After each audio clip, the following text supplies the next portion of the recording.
সন্তানের মাথায় হাত রেখে দোয়াটি মাত্র 11 বার পাঠ করবেন। সন্তান 5 মিনিটে মেধাবী হবে, যা পড়বে তাই মুখস্থ থাকবে। আপনি সন্তান নিয়ে পেরেশানির মধ্যে আছেন যে অনেক লেখাপড়া করে আপনার সন্তান, তারপরে মুখস্থ করতে পারছে না, স্মরণে থাকছে না, রাতে পড়ে ঘুমিয়ে পড়ে অনেক রাত্র পর্যন্ত, সকালে উঠে তার কিছু মনে থাকে না। আপনিও অস্থির হয়ে পড়েছেন, হতাশাগ্রস্ত হয়ে পড়েছেন, দুশ্চিন্তার মধ্যে পড়ে গিয়েছেন, কি করবেন?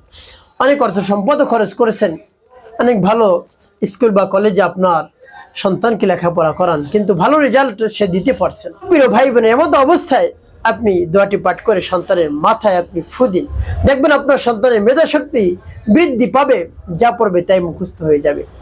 আপনার সন্তান যেভাবে কষ্ট করে লেখাপড়া করে, আপনিও তার কষ্ট দেখে ব্যথিত হন যে অনেক সময় ধরেই তো পড়ে, সে তো ফাঁকি দেয় না, লেখাপড়া ঠিক মতোই করার চেষ্টা করে, কিন্তু তারপরেও তার স্মরণে থাকে না, মনে থাকে না, মুখস্থ থাকে না। আপনিও তার কষ্ট দেখে ব্যথিত হচ্ছেন। প্রিয় ভাই বোনেরা, এভাবে যদি হয় তাহলে আমার দেখার নিয়মই দোয়াটি পাঠ করবেন সন্তানের মাথা হাত থেকে পরিপূর্ণ বিশ্বাস এবং আস্থা নিয়ে, দেখবেন সন্তানের মেধা শক্তি আল্লাহ রাব্বুল আলামিন বৃদ্ধি করে দিয়েছেন, স্মরণ শক্তি বৃদ্ধি করে দিয়েছেন, যা পড়বে সব মনে থাকবে, পরীক্ষায় ভালো ভালো রেজাল্ট আপনাকে উপহার দিতে পারবে আপনার সন্তান। প্রিয় ভাই বোনেরা, এই আমলটি কিভাবে করবেন বলে দিচ্ছি। শুরুতেই উত্তমরূপে ওযু করবেন আপনি এবং আপনার সন্তান। সন্তানকে আগে থেকেই বলবেন, তোমাকে নিয়ে আজকে একটি আমল করব, তুমি আমাকে কিছু সময় দিবে।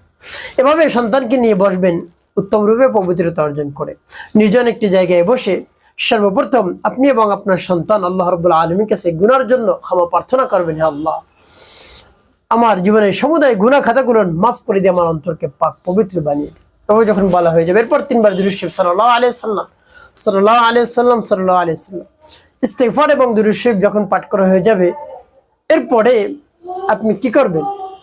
আপনি সেই দোয়াটি পাঠ করবেন। আর যখন দোয়াটি পাঠ করবেন, এরপরে আল্লাহ রাব্বুল আলামিনের কাছে বলবেন, হে আল্লাহ, আমার সন্তানকে আমি অনেক চিন্তিত হয়ে পড়েছি, সন্তানের মেধা কম, স্মরণ শক্তি কম, কিছুই মুখস্থ রাখতে পারছে না, আপনি তার মেধা শক্তি বৃদ্ধি করে দেন। আপনার কাছে সবকিছু রয়েছে, সবকিছুর খাজানা। হে আল্লাহ, আপনার কাছে যা চাইবো তাই আপনি দান করেন, আর কেউ দিতে পারবে না। হে আল্লাহ, আপনি আমার সন্তানের মেধা শক্তিকে বৃদ্ধি করে দেন, স্মরণ শক্তিকে বৃদ্ধি করে দেন। এভাবে বলে দোয়াটি পাঠ করবেন। দোয়াটি পাঠ করে মাথায় ফু দিবেন। পরবর্তী কি করবেন বলে দিচ্ছি, আগে দোয়াটি বলে নিন। আমার দেখার নিয়মে যে আপনি দোয়াটি পাঠ করবেন। বিসমিল্লাহির রহমানির রহিম।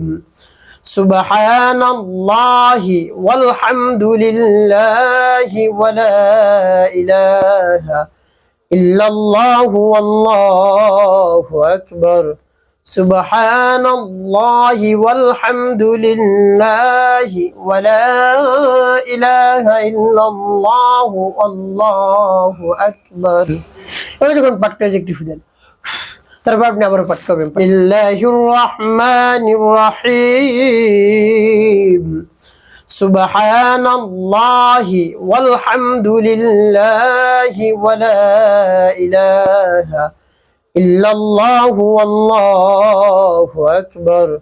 সুবহানাল্লাহি ওয়াল হামদুলিল্লাহি ওয়া লা ইলাহা ইল্লাল্লাহু আল্লাহু আকবার। তারপর আপনি মনে দরুদ নিয়ে আবার পাঠ করবেন। বিসমিল্লাহির রহমানির রহিম। সুবহানাল্লাহি ওয়াল হামদুলিল্লাহি ওয়া লা ইলাহা ইল্লাল্লাহু আল্লাহু আকবার। সুবহানাল্লাহি ওয়াল হামদুলিল্লাহি ওয়া লা ইলাহা ইল্লাল্লাহু আল্লাহু আকবার। পাঠ করা সবাই প্রিয় ভাই, কতবার? গুনি গুনি 11 বার পাঠ করবেন। এরপর আপনি পাঠ করবেন 3 বার, ইয়া যাল জালালি ওয়াল ইকরাম, ইয়া যাল জালালি ওয়াল ইকরাম, ইয়া যাল জালালি ওয়াল ইকরাম।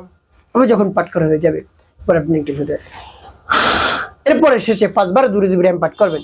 আল্লাহুম্মা সাল্লি আলা মুহাম্মাদ ওয়া আলা আলি মুহাম্মাদ কামা সাল্লাইতা আলা ইব্রাহিম ওয়া আলা আলি ইব্রাহিম ইন্নাকা হামিদুম মাজিদ। আল্লাহুম্মা বারিক আলা মুহাম্মাদ ওয়া আলা আলি মুহাম্মাদ কামা বারাকতা على إبراهيم وعلى آل إبراهيم إنك حميد اللهم صل على محمد وعلى آل محمد كما صليت على إبراهيم وعلى آل إبراهيم إنك حميد مجيد اللهم بارك على محمد وعلى آل محمد كما باركت على إبراهيم وعلى آل إبراهيم إنك حميد اللهم صل على محمد وعلى آل محمد كما صليت على إبراهيم وعلى آل إبراهيم إنك حميد مجيد اللهم بارك على محمد وعلى آل محمد كما باركت على إبراهيم وعلى آل إبراهيم إنك حميد এবং যখন দুরুদ ইব্রাহিম পাঠ করা হয়ে যাবে এরপরে কি করবেন দুটি প্রিয় ভাই বোন আপনার আমলটি করা শেষ ওই স্থানে বসে রব্বি কারিমের দরবারে হাত উত্তোলন করে দিবেন হে আল্লাহ